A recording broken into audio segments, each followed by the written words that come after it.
Thank you for joining us today with Cindy Sherwood's podcast, Words for the Journey: How to Survive Your Grief.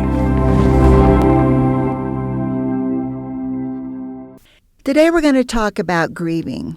It's one of the most important parts of the grieving process, yet the one often ignored. This might surprise you, but it's also the most difficult part to recognize. Grieving is a lot more than feeling sad or crying. It comes in many forms and at a variety of places in our healing journey, including sneak attacks. I've come to view grieving as the piece that is most often missing. Many reasons contribute to this, but I can sum them up in a word: pain. It's normal that we don't want to feel pain, which is why we go to great lengths to avoid it. That's natural. In fact, God's the one who made us that way. He created us with tender hearts that hurt when bad things happen. So if you're one who avoids grieving, welcome to the club. The problem with that strategy is the pain stays locked inside us and we never finish healing. It's the wrong strategy for anyone who wants to be free from their wounds. Let's go back to the beginning. Our approach to grieving was likely established when we were very young. Our beliefs about grieving came from the responses we received from the adults in our life.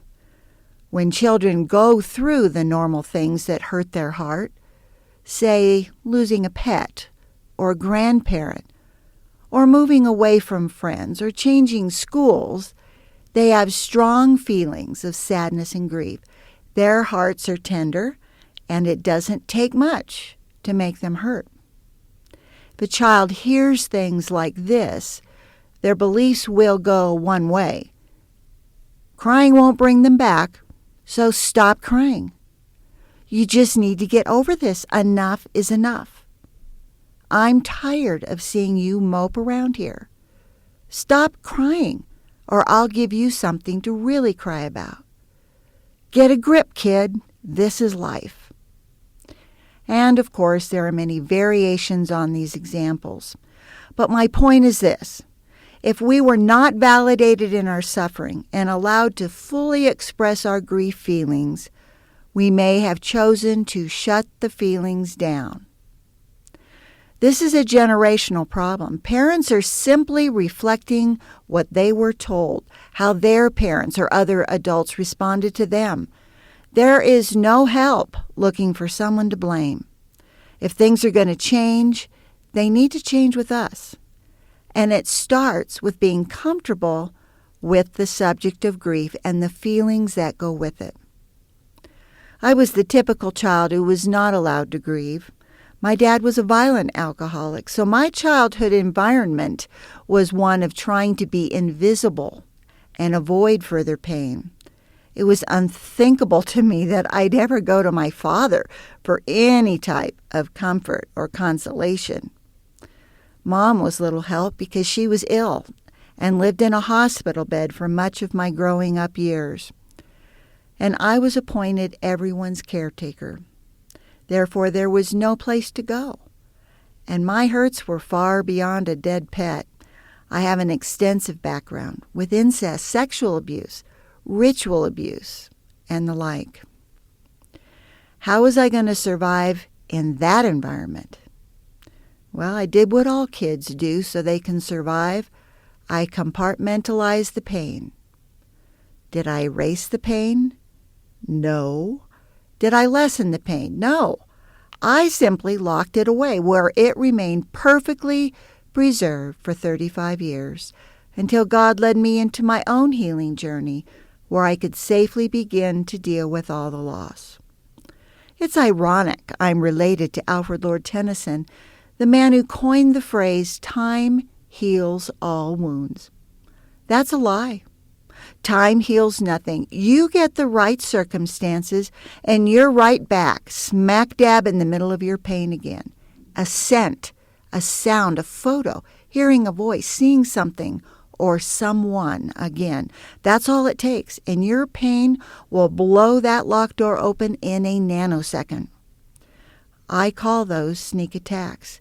You're not thinking about the pain or the loss, but something happens, and suddenly it's back without your permission. When I was in my 30s, God even gave me a visual of my decision to lock away my pain. He showed me a prison cell. It was clean, white, and empty, except for a sad little girl sitting on the floor. It didn't even have a door. God told me, "That's you, Cindy. You went in there many years ago, and you never came out." Shortly after God showed me this visual picture of me and my grief, I asked Jesus to come and help me leave my self-imposed prison. He did. Jesus came and made a door where there hadn't been one before, and I took his hand and we left together. He sealed the door, and I've never been back. That acceptance of God's invitation to come out of hiding signaled the beginning of my healing and feeling grief. All of the pain from my past came tumbling out, and Jesus and I began dealing with one event after another until I finally got to the end of my garbage piles. The whole thing took about 9 years, but it was finally finished, and I was healed. Fortunately, not all kids are given those unhelpful, disrespectful messages. Some parents and adults do a great job comforting children and supporting them through their grief. They say things like this: "I'm so sorry your heart hurts today. Tell me what you miss about ... Would you like me to hold you? I know it's painful for you to go through this. How are you feeling today?" These responses foster respect of our heart and our feelings. They encourage healing. They teach children to value their feelings. And guess what? These statements and questions are a great response to adults who are grieving too. How are you feeling today? Tell me about what you miss ...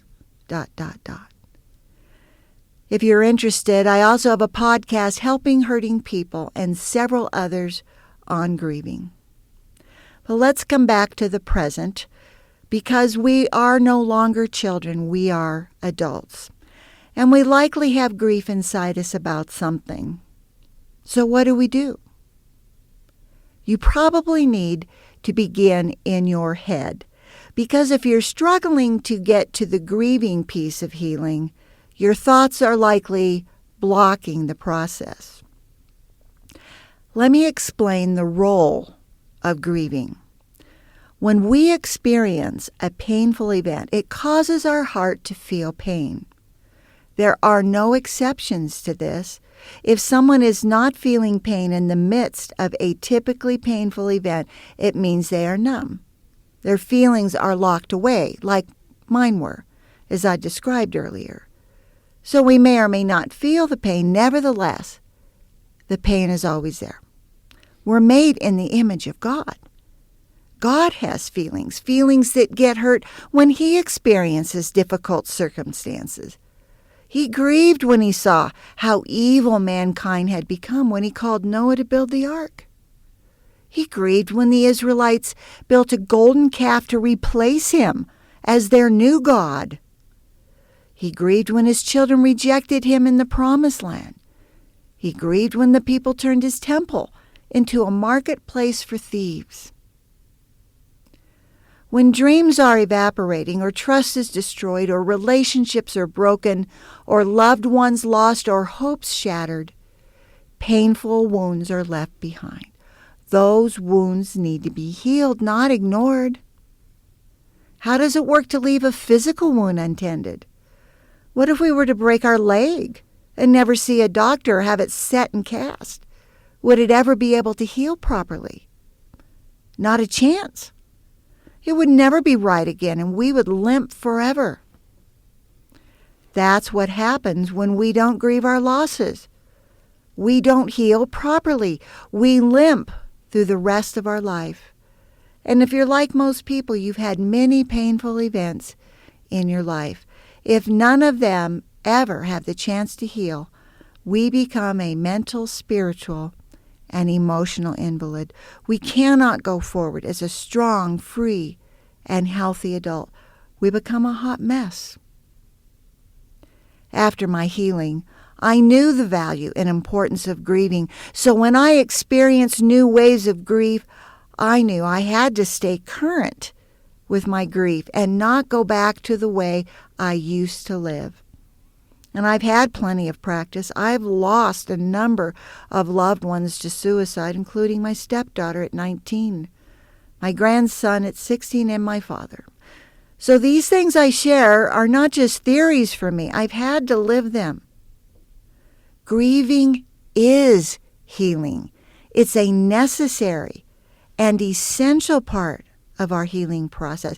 We cannot skip this step if we want to finish our healing. The pain has to come out of us, or it remains forever locked inside us. Think of a bathtub. Every time we go through a painful circumstance, the faucet comes on, filling the tub with water. If the tub is never drained, it is only a matter of time before it begins to overflow and make a big mess. To avoid that, the tub needs to be drained. Grieving is draining the tub. If we're going to allow grieving to be part of our healing, the first thing we need to do is pray and ask God to start the process. We don't want to do this without His help. Isaiah 61 verse 1 in the NIV says, "The Spirit of the Sovereign Lord is on me, because the Lord has anointed me to proclaim good news to the poor. He has sent me to bind up the brokenhearted, to proclaim freedom for the captives and release from darkness for the prisoners." We need God in this process. He's the one who heals the brokenhearted. Then our mind needs to be in an honest place. Self-deceit is rampant in matters of grief. Here are common lies. I can handle it. I don't need help. Crying and being sad isn't helpful. I just need to give it some time. Best thing I can do is keep myself distracted and busy. That last one is a grief killer for sure. It's common to self-medicate when we're grieving. Self-medicating won't help grief at all, and most forms will interfere and make things worse. Taking drugs, drinking, or eating our feelings away will bring more trouble and pain to our life, not less. Prescription drugs may have a temporary role that's helpful, but they will not heal us or help us grieve. And if we rely on them long term, they will interfere with healing. Things like taking lots of vacations or exercising too much or pouring ourselves into our work won't help one iota either. They are just temporary distractions. We've got to stop being afraid of our grief. I know it feels like it will kill us, but truly it won't. We must believe that grieving is necessary and leads to healing. If our goal is to emerge healthy and whole, we have to grieve. So pray, be in a truthful place mentally, then learn to recognize your grief. This might surprise you, but sadness isn't the only indicator that you have grief feelings trying to come up. Here are other indicators. Feeling angry or impatient, irritated. Anger is a big sign of grief. Loss of energy. Feeling distracted, struggling to focus. Having depression-like or heavy feelings. Grief and depression are two different things. A change in eating or sleeping patterns. Numbness, apathy, not caring. Sadness and tears, yes, they are part of it.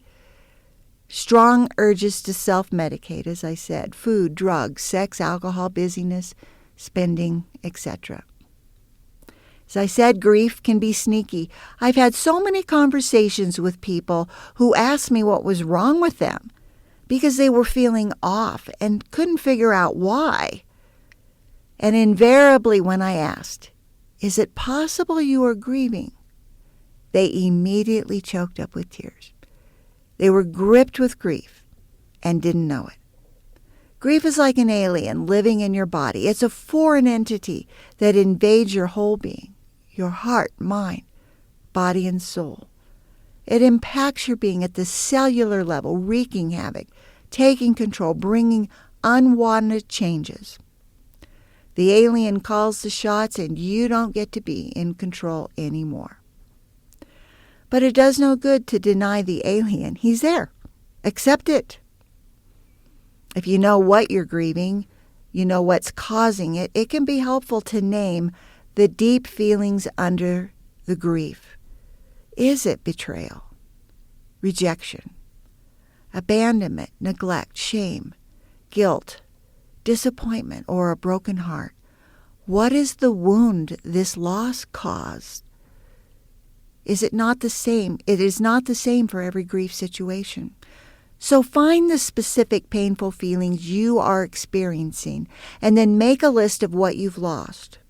Many people find it helpful to write a letter to the person they've lost, if that applies, or to whomever it might be helpful to express our loss. It can be very validating to actually write the words and name the pain and the loss. There are lots of other things we can do to assist in grieving or to help drain the bathtub. One very important thing is to do something I call creating white space. We need deliberate times and spaces in our life where we are not busy or occupied. Grieving takes a ton of energy, which is why we feel tired all the time when we're grieving. So we need downtime. Meditating, reading scripture, praying are good to do. Taking walks. Jeremiah 6:18 in the NIV says, "You who are my comforter in sorrow, my heart is faint within me." Jesus is our comforter in sorrow. Be with him and let him comfort you. It might help to draw our grief out if we watch sad movies or look at old photos or listen to certain kinds of music. Remember, if we're actively allowing our season of grief, then it is a temporary season. It will not last forever. It may seem like it at the time, but it will eventually wind down. It's a mistake to think that acknowledging and honoring our grief makes it worse or makes it last longer. The opposite is true. Ignoring our grief is the worst thing we can do. Don't avoid your pain. That's what makes us sick and keeps us sick. For those of you who grieve easily and grieve well, who are not afraid of your tears and expressing your sadness, I applaud you.